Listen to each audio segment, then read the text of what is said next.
วิธีล้างใส่บ่ให้เหม็นให้คราบพวกเจ้ามีวิธีแบบใดแน่นะส่วนตัวข่อยนี่ข่อยเฮ็ดแบบนี้พี่น้องไปซื้อใส่มาได้ใส่มาแล้วข่อยก็เอามาต้มแบบนี้แหละต้มแบบเก่าแบบเคยข่อยเนี่ยใส่น้ำส้มสายชูแล้วก็เกลือเนาะมื้อนี้ข่อยเลือกใส่เป็นหัวซิงไข่แท้เนาะปกติสิใส่ใบเตยนั่นนะแต่ว่ามันบ่มีมื้อนี้ข่อยก็เลยใส่หัวซิงไข่เอาหลังจากต้มแล้วหรือว่าลวกแล้วประมาณ5นาทีข่อยก็สิเอาไปล้างน้ำทำความสะอาดอีกรอบนึงพี่น้อง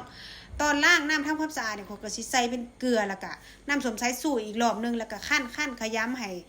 จนมั่นใจว่ามีความรู้สึกว่ามันบ่มีกลิ่นสาบกลิ่นข้าวพุ่นแหละจังสิเซาพี่น้องเพราะมีความรู้สึกว่าเมนูใสหรือว่าเมนูเครื่องในนี่กลิ่นมันค่อนข้างแห้งเนาะโดยเฉพาะเครื่องในหมูเครื่องในไก่นี่กลิ่นนี่แบบสุดยอดเลยพี่น้องหลังจากล้างทำความสะอาดแล้วก็มาตัดตอนตามที่เจ้าของต้องการเลยแล้วก็ปรุงรสบัดนี้ปรุงรสนี่ก็ปรุงง่ายๆเลยเนาะใส่รสดีแล้วก็ผงนัวหรือว่าซอสนั่นซอสนี่ตามที่เจ้าของมักเลยเนาะคอยนี่คอยใส่ตามนี่เลยพี่น้องใส่กระเทียมจีนน้ำเนาะตำให้มันละเอียดแล้วก็คลุกเข้าให้มันเข้ากันตอนคลุกเข้าให้มันเข้ากันอย่างนี้เราค่อยก็สิใส่หัวซิงไข่ลงไปบี้หรือขยำให้มันเข้ากันอีกรอบนึงเนาะเพราะมีความรู้สึกว่าต้องการความสมุนไพรหรือว่าความ